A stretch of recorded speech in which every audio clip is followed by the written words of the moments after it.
Emma Caldwell learned the sound of loneliness long before she learned how to name it. It lived in the quiet vibration of her phone at night, lighting up with messages that never came, and in the echo of her own footsteps across an apartment that felt too large for one person and too empty for two. From the outside, her life looked carefully assembled: stable job, polished manners, a relationship her family admired. But inside, everything felt paused, as if she were waiting for someone who had already decided not to arrive. Nathan Cole had not always been distant. In the beginning, he was attentive in the way that impressed people easily: expensive dinners, well-timed compliments, a public charm that convinced others he was devoted. Emma had mistaken that performance for intimacy. Over time, his presence thinned. Conversations shortened. His eyes drifted elsewhere, even when he was sitting directly across from her. He was always busy, always distracted, always promising later. Later never came. Emma noticed the change in small, humiliating ways. Nathan stopped asking about her day. He answered messages hours late, if at all. When she spoke, he nodded without listening, his attention split between her and the glow of his phone. She told herself not to be dramatic.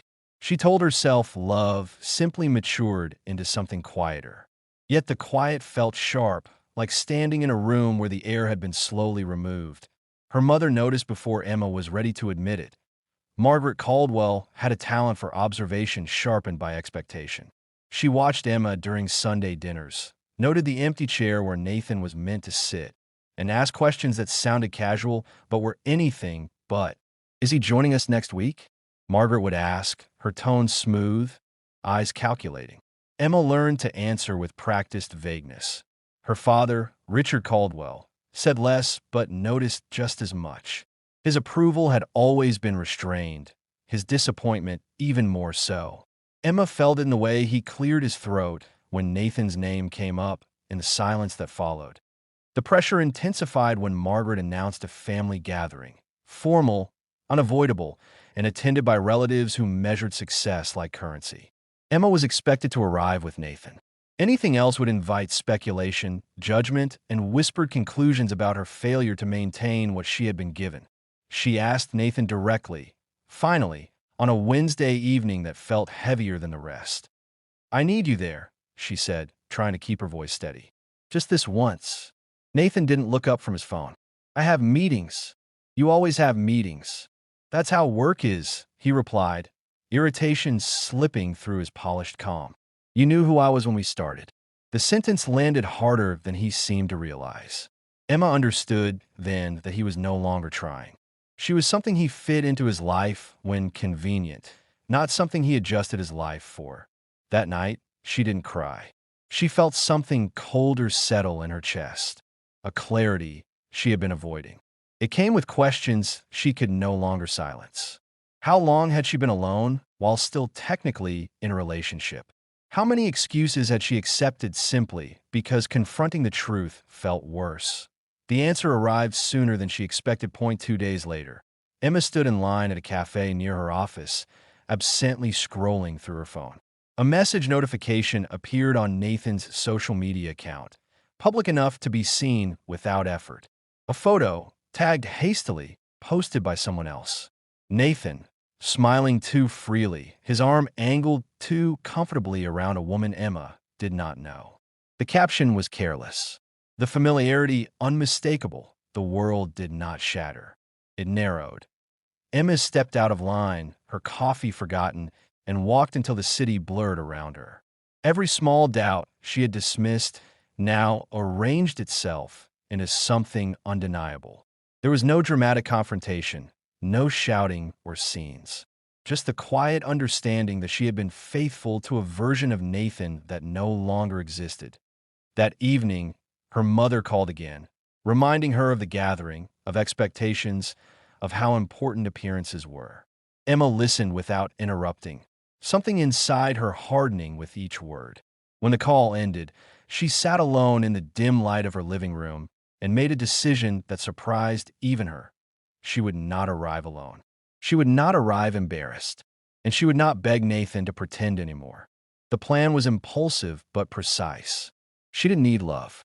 She needed a role filled, someone convincing enough to silence questions, calm enough to endure her family, and detached enough to leave afterward without complication. It was practical, almost clinical, the way she framed it. A temporary solution to a permanent problem.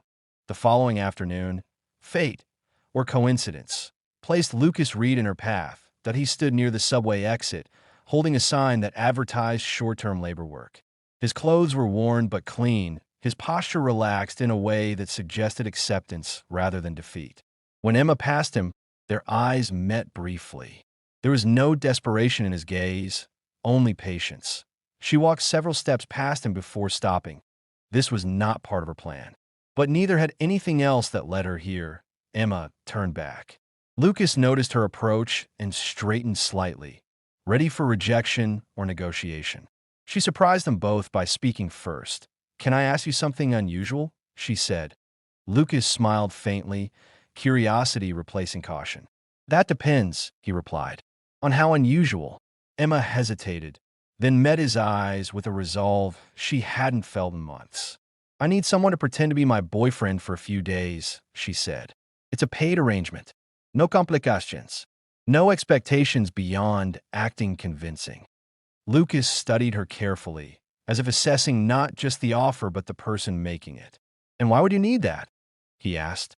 Emma exhaled slowly. "Because the truth would cost me more than a lie right now."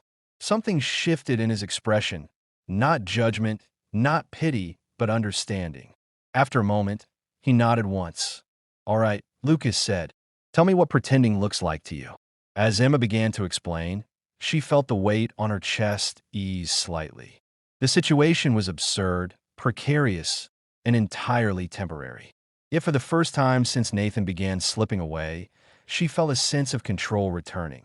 She didn't know who Lucas Reed really was.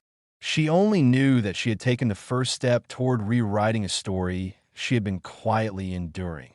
And that was enough to keep her going, for now. Emma Caldwell regretted the decision almost as soon as she made it. The words had sounded practical when spoken aloud, but now, seated across from Lucas Reed at a small cafe, the reality of her plan pressed in on her from every angle. He listened without interrupting as she explained the rules. Limited duration, clear boundaries, payment upon completion. His attention steady, his expression unreadable. "You want me to meet your family," Lucas said once she finished. It wasn't a question. "Yes," Emma replied. "Just for the gathering. After that, we go back to our lives." Lucas wrapped his hands around his cup, warming them as if considering more than just temperature. "And what exactly do they need to believe?" "That we're together," Emma said. "That you care. That I'm not alone." She hadn't intended to say the last word, but it lingered between them. Lucas's gaze softened, not in sympathy, but recognition. He nodded slowly. "I can do that." They discussed details with surprising ease. Lucas asked precise questions. How long they had supposedly been dating, where they had met, what kind of man her family expected. Emma answered honestly, even when the truth painted her family as demanding and exacting. Lucas listened, absorbing the information with the focus of someone accustomed to preparation. By the time they parted, the arrangement felt oddly formal, like a contract drawn up without paper. Emma transferred part of the agreed payment to him, and he accepted it without hesitation or gratitude that might have felt performative. He simply thanked her and said he would be ready when she called. Over the next few days, Emma noticed changes in herself she hadn't anticipated. She caught herself rehearsing conversations aloud, imagining how Lucas would respond. She evaluated her own behavior, aware that she would need to appear relaxed, affectionate, believable. The act required more honesty than she expected, forcing her to confront how little warmth she had shown or received in recent months. Nathan remained silent. He didn't call, didn't ask about the gathering, didn't notice her absence from his routine. The distance confirmed what Emma had already accepted. Whatever they had shared was over, even if neither had formally said so. When Emma called Lucas 2 days before the event, he answered on the second ring. "I'll pick you up tomorrow," she said, giving him the address. "We should practice." Lucas agreed without hesitation. When he arrived the next afternoon, Emma barely recognized him. His clothes were simple but well-fitted, his hair neatly styled. There was nothing extravagant about his appearance, yet something in his posture had changed. He stood with quiet assurance, as if he belonged wherever he chose to stand. "You clean up well," Emma said before she could stop herself. Lucas smiled slightly. "I was hoping you'd say that." They spent the afternoon constructing a shared history. They decided they had met at a bookstore, bonded over mutual impatience with shallow conversations. Lucas suggested details Emma wouldn't have thought to invent. Small arguments they'd resolve, habits they found endearing rather than impressive. He understood, instinctively, that believability lived in imperfection. That as they talked, Emma found herself laughing, genuinely for the first time in weeks. Lucas had a dry wit, delivered without flourish, and he listened in a way that made her feel seen rather than examined. It unsettled her how natural the interaction felt.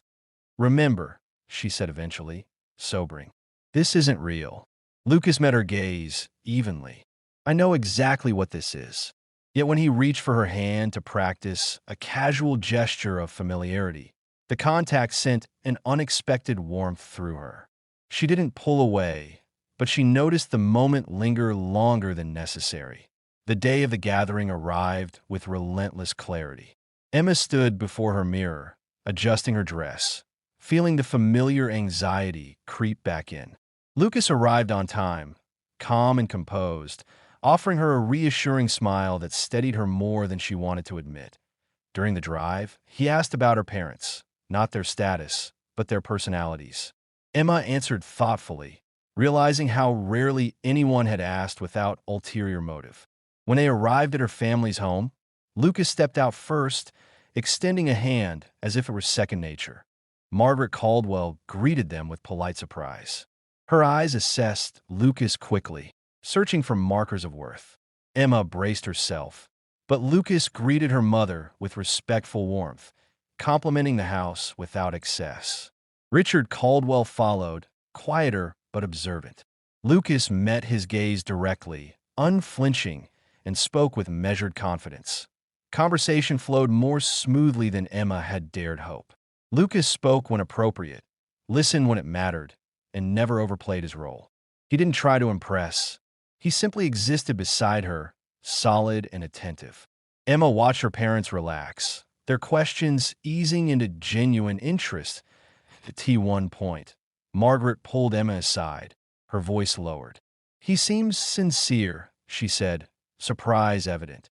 Emma nodded, unsure how to respond. As the evening progressed, Emma felt something unfamiliar settle in her chest, a sense of safety. She wasn't performing for Nathan, wasn't waiting for approval or attention that never came. Lucas stayed close, offering quiet support, his presence grounding rather than demanding. When the gathering ended and they returned to the car, Emma exhaled deeply, tension draining from her shoulders. "Thank you," she said. "You were more than convincing." Lucas started the engine, glancing at her briefly. "I wasn't acting," he said. "I was just being who I am." The word stayed with her as they drove in silence. Emma realized, with a flicker of unease, that the line between pretending and truth was becoming harder to see, and she wasn't sure she wanted it clearly drawn anymore. The days after the family gathering passed in a strange combination of relief and tension. Emma Caldwell found herself replaying Lucas Reed's calm composure, the way he had listened to her parents without faltering, the subtle humor he had used to ease their suspicion. She had expected the act to feel hollow, but it didn't. Even in private, he remained steady, grounded, the opposite of Nathan Cole, whose absence had left an unmistakable void. Emma noticed, almost reluctantly, how comfortable she had become in his presence. They met daily to rehearse small interactions, gestures, and responses that would appear natural. Each meeting blurred the line between performance and familiarity. Lucas never overstepped, never pushed, yet there was a quiet ease about him that made pretending feel less like acting and more like returning to something she had forgotten.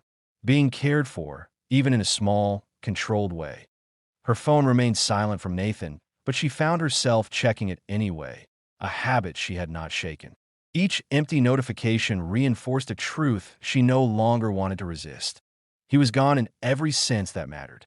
Emma felt the sting of betrayal, but now it was tempered by the steady presence beside her. Lucas didn't need to prove anything to anyone. He simply was. And it was enough. One afternoon, as they walked through a quiet city park to practice casual familiarity, Lucas paused beside a bench. He gestured to the empty space beside him. "Sit," he said. Emma complied, noting the simplicity of his instructions and the authority behind them. There was no arrogance, no pretense, only confidence. "Do you ever get tired of pretending?" Emma asked, her voice quieter than she intended. Lucas looked at her, the corner of his mouth lifting slightly. "Pretending isn't always what it seems," he said. "Sometimes the act teaches you more than the reality." Emma frowned, unsure whether to press, but she let the comment settle. It hinted at something she couldn't yet name, a depth behind the man she had hired to perform a role. She reminded herself sternly that this was temporary, that boundaries existed for a reason, yet the pull of curiosity was growing stronger. Their routine continued without incident until the unexpected happened. Nathan Cole appeared, unannounced, at Emma's favorite cafe one late afternoon. Emma froze when she saw him through the glass. His posture casual, his expression one of pleasant surprise, as if he had stumbled upon her by accident. She didn't expect him to be here. She didn't expect the sudden acceleration of her heartbeat at the sight of him.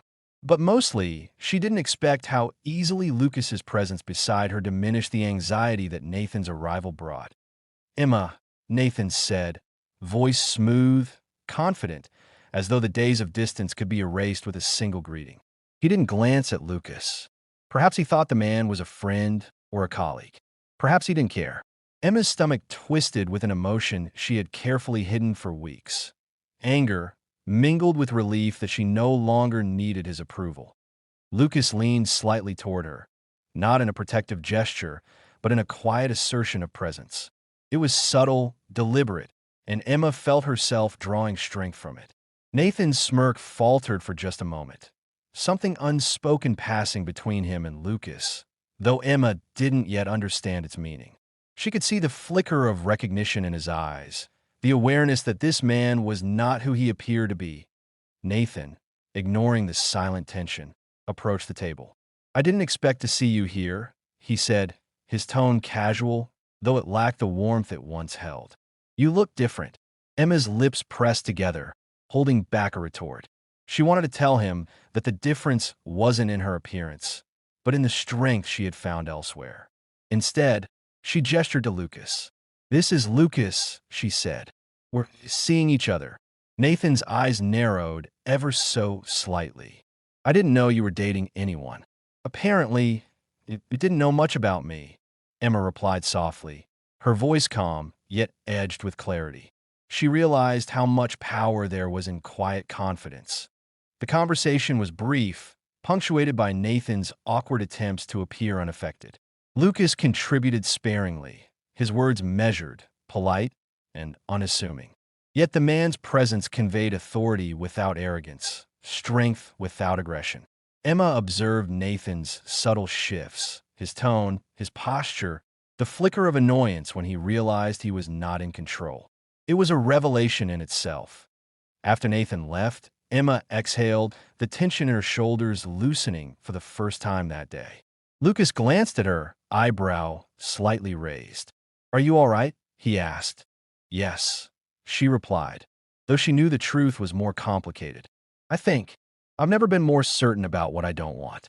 Lucas nodded, his expression unreadable but steady. Sometimes clarity comes at the worst moments. Emma found herself smiling despite the remnants of frustration. He had a way of saying the obvious without diminishing it, of making her see her own strength without demanding recognition. For the first time in months, she felt grounded, capable, unshaken by the absence, or presence, of someone who had once defined her world. The evening shadows stretched long across the city streets as they walked back toward Emma's apartment. She noticed small things she had missed before. The ease of Lucas's movements, the subtle attentiveness in his gaze, the quiet patience that underlined every action. Pretending had required him to mirror her emotions, but the sincerity beneath the surface was undeniable. It complicated her feelings in ways she hadn't anticipated, challenging the simplicity of her original plan. When they reached her building, Lucas paused, hands in his coat pockets. "Tomorrow," he said, "we'll go over introductions at your mother's dinner. Make sure you're prepared for questions. Keep it casual, keep it sincere." Emma nodded, aware of the nervous energy coiling in her chest. "You make it sound easy." Lucas shrugged, offering the faintest of smiles. "It is if you let it be." As she entered the lobby, Emma felt a quiet anticipation stirring, an unfamiliar blend of hope and apprehension. Nathan's presence had tested her composure. Lucas's calm had reinforced it. She realized that the act of pretending was no longer a mere shield against judgment. It was a lens through which she began to see herself clearly, her desires and boundaries defined in ways she had avoided for too long. And as she stepped into the elevator, she understood something that both thrilled and unsettled her. The man she had hired to play a role was changing the script of her life in ways she had not expected, and she was no longer certain who was pretending and who was real. The following evening, Emma Caldwell sat on her sofa, the soft glow of the city filtering through the curtains as she tried to quiet the thoughts tumbling through her mind. Nathan Cole's abrupt reappearance had left her unsettled, but not as much as she had expected. Lucas Reed, with his calm composure and quiet strength, lingered in her thoughts more persistently than she cared to admit. The lines between pretense and truth, carefully drawn at the outset, were already beginning to blur. When Lucas arrived, punctual as ever, he carried nothing more than a small leather bag and a composed confidence that seemed to occupy the space without demanding it. Emma noticed the way he moved, careful, deliberate, yet natural, and for a moment she wondered if anyone had ever truly paid attention to the nuances of such presence. They spent the early evening reviewing small details for the upcoming dinner with her parents. It was more than rehearsal. It was preparation for an emotional performance that required the mastery of subtlety. "Remember," Lucas said as he adjusted the imaginary tie on her collar, "this isn't about impressing anyone. It's about being believable, just enough to hold their attention." Emma nodded, yet the words carried weight she hadn't anticipated. Believability, she realized, demanded authenticity, and authenticity required vulnerability, a currency she rarely spent outside of solitude. She looked at Lucas, observing the ease with which he balanced quiet authority and approachable warmth, and something shifted within her. The following night, they arrived at Margaret Caldwell's formal dinner. Emma felt the familiar tension settle around her chest as they entered, but Lucas's presence beside her was grounding. Margaret's eyes quickly scanned Lucas, her appraisal swift and sharp. Richard Caldwell, quieter and more reserved, followed with a measured gaze. Lucas met both assessments without flinching, offering polite words and subtle humor that neither condescended nor overreached. Emma marveled quietly at the precision of his interactions. Lucas didn't exaggerate, didn't try to perform heroics. His confidence wasn't loud. It was deliberate, understated, and profoundly compelling. Every word, every gesture felt considered. Her parents' initial scrutiny softened into approval, and she felt a flutter of relief she hadn't allowed herself to feel in years. The dinner unfolded with minimal tension until Nathan Cole appeared, unannounced, entering the room with his signature charm and calculated ease. Emma's heart constricted briefly at the sight, a reflex from months of ingrained habit, yet she found herself standing taller, steadier. Lucas's subtle presence beside her lent a silent reassurance that Nathan could not undermine, that Nathan's greeting was casual, masking curiosity with practiced nonchalance. "Emma," he said, voice smooth, almost teasing, "I didn't expect to see you here tonight." Emma gestured to Lucas. "This is Lucas. We're together," she said, carefully measured, with no hint of apology or hesitation. Nathan's eyes flicked to Lucas, then back to her. A shadow of disbelief passed over his face. "I didn't realize," he said slowly, as though piecing together a puzzle he hadn't anticipated. Lucas remained composed, offering Nathan a nod of acknowledgement without aggression or intimidation. The subtle contrast in their demeanor was unmistakable. Nathan, with all his polished charm, seemed suddenly transparent against Lucas's quiet authenticity. Emma felt a surge of clarity. For the first time in months, she understood how hollow her previous relationship had been, how empty the performance she had accepted as love truly was. Conversation shifted carefully, measured by Lucas's tone and Emma's responses. Nathan attempted casual questions, probing indirectly, yet each attempt was deflected gracefully, naturally, without the need for confrontation. Emma realized that Lucas's calm had not only protected her dignity, but had elevated her own sense of confidence. She no longer felt vulnerable in her own skin. After Nathan eventually left, retreating with a mix of frustration and realization, Emma exhaled. The tension that had been coiled within her all evening slowly unwound. Lucas glanced at her, his eyes reflecting a faint acknowledgement of the complexity of the situation. "You handled that well," he said quietly. "More than you realize." Emma shook her head, a small, rueful smile tugging at her lips. "It wasn't me," she admitted. "It was you." Lucas's gaze lingered on her, steady and unwavering. "We played the roles you asked for," he said. "But I think we both know some of it was real." Her heart skipped, and she looked away, pretending to examine a framed photograph on the wall. She had known from the start that Lucas's involvement could complicate her emotions, yet the reality of it felt both exhilarating and frightening. For weeks, she had sought control over a situation she believed could be managed through pretense. Now, the rules were shifting in ways she hadn't foreseen. Returning home later that night, Emma found herself unable to shake the quiet revelation of the evening. Nathan's absence of sincerity had contrasted so starkly with Lucas's composed authenticity that she couldn't ignore the truth simmering beneath the surface. The man she had hired to play a role had become more than an actor in her life. Lucas, for his part, remained polite, reserved, and careful not to overstep. Yet the small gestures, the way he offered a reassuring hand when she hesitated, the subtle attentiveness in his gaze, the ease of his presence, spoke volumes. Emma recognized, reluctantly and cautiously, that she was beginning to feel something beyond the temporary arrangement. She didn't allow herself to name it yet. She simply acknowledged that it existed quietly, like the first glimmer of dawn on a winter morning. The next day, they met to debrief, rehearsing potential conversations for the following family engagements. The exercise was mechanical in one sense, but charged with unspoken understanding in another. Lucas suggested subtle adjustments, a touch of humor here, a casual anecdote there. Each recommendation enhanced their credibility, yet also highlighted the unexpected connection that had begun to form between them. "You're changing the plan?" Emma said, half teasing, half accusing. Lucas smiled faintly, never flinching. "I'm just helping you make it believable. Sometimes, plans adapt when circumstances demand it." Emma paused, realizing that the circumstances he referred to included more than the performance. They included her own heart, a heart she had spent months shielding from disappointment and betrayal. The truth she had avoided, the emptiness left by Nathan's absence, and the unexpected steadiness of Lucas's presence had created a tension she could no longer ignore.